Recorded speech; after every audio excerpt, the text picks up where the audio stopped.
bir neçe adam kirip meyitni juvadi goy.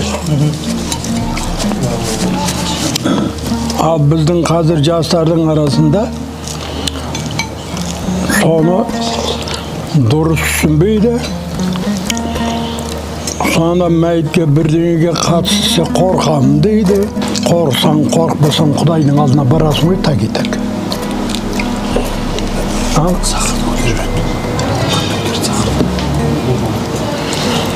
Onun için onu düşünü gerek biraz. Kanday hikmetler barın talay nerseni soğan kaytısı yürgönler körüt. Oylamayın. Кейбір жағдайда оның ақыреті қандай болатынын байқауға болады. Мен мысалы үшін Төлепбек деген болды ғой, Назарбек деген. Иә, обкомның 3-ші хатшысына шейін барған. Сол кісі өз аузымен айтты. Әйел ауырды да, әйеліне мен барып бірнеше күн дем салдым. Bir барғанымда ana kişi bir ajarlanıp edem bu otur. Oyfırmay bu kişi ayıqıp keter mi eken dep oyladım. Juda edem жақсы boп otur goy dep. Söйт Төлепбектің өзі de айтты, sol жақсы boп oturğanға ümitlenip kalıp edim. Nurlangan eken dedi. Al, osunda әңгімені сендер естіңдер ме? Nurlangan eken dedi. Al, nurlanатын nesi var? Sonda Töken öz aytты. Қайтыс боларында Töke beri geliniz деп айтты дейді. Bardым. Men mına Қонаевтың қолынан алған, басқа да қанша үлкендерден алған сыйлықтарым бар.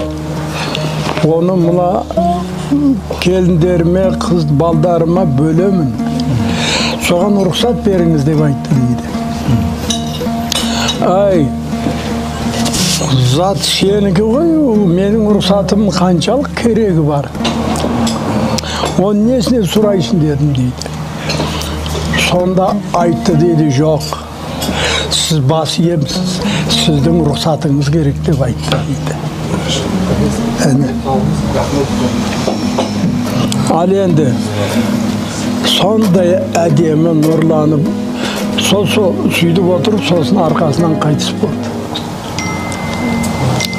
Енді мен Беловатта Жолдаш Әлі деген тәуіп бар еді. Менің досым еді.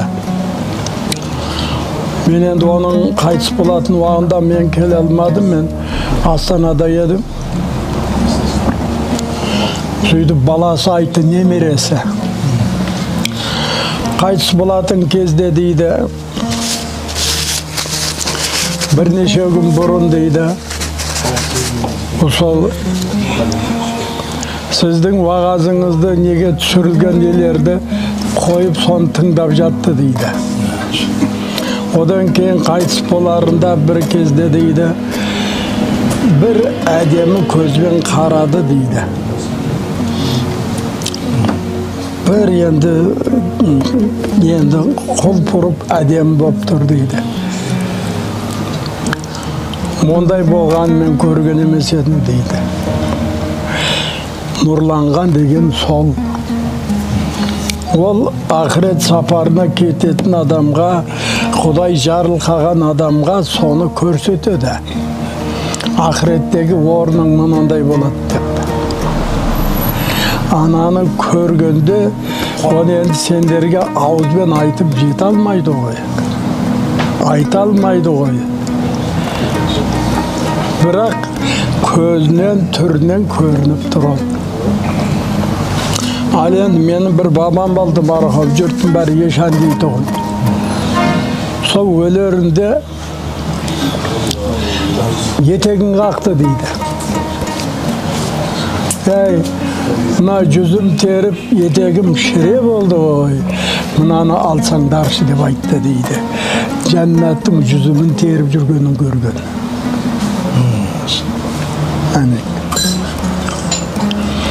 Sonda Allah Taala süйтіп оларға көрсетеді.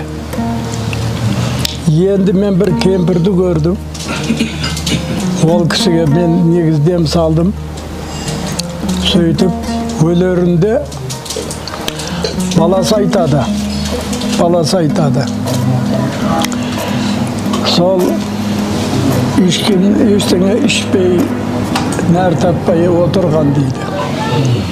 Апа, енді бұна өздігіп кетесіз ғой, мұна неден бірдеңе ішсең іші дедім дейді. Сонда шырағым, маған Құдай бір нені берді, шәрбәтті. Соны іштім. Біз мұна жақтағылар көріп тұрған жоқ қой. Ананы әкеп берген, қадақпен берді. Соны іштім. Енді сенің мұна тамақтарыңды ішсем құсып жіберем деп айтты дейді.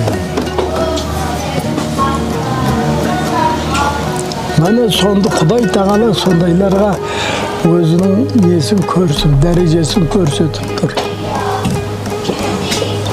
Сондай нәрсе болады. Менің марқұм ағамның досы бар еді. Бір-бірімен нететін, қатар еді. Сол қайтыс болды. Қайтыс болғанда ағайдың балдары соның жанында болған. Сонда ол колхоздың бригадирі болып жүрген адам.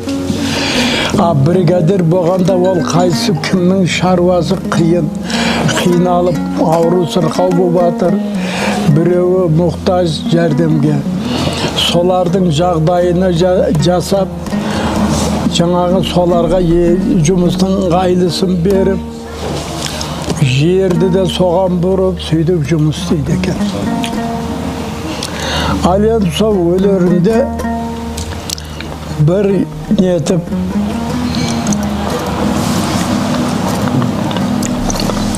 елес-елес ненің арасында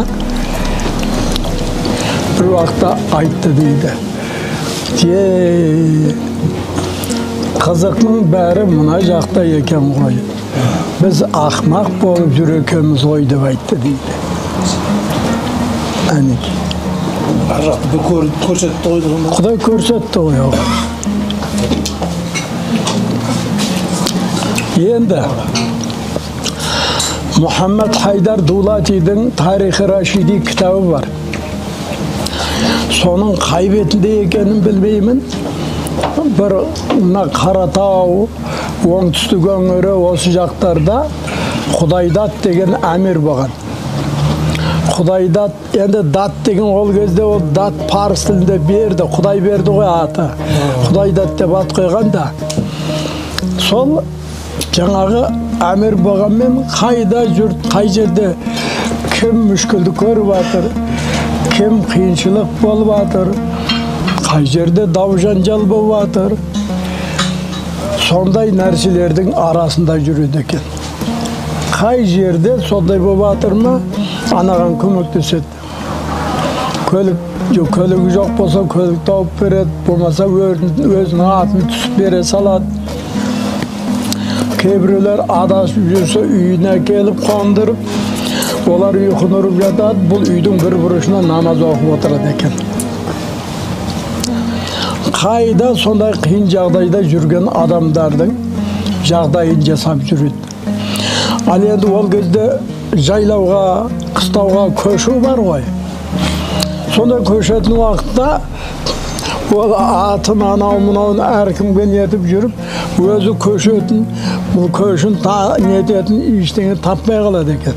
Көлік таппайды. Көлік таппайды. Содан жаңағы жора жолдастары бар, ауылдастары ол кісінің сырын біледі. Сөйтіп оның көшін өздері қосып алып кетеді екен. Анда-мында. Анау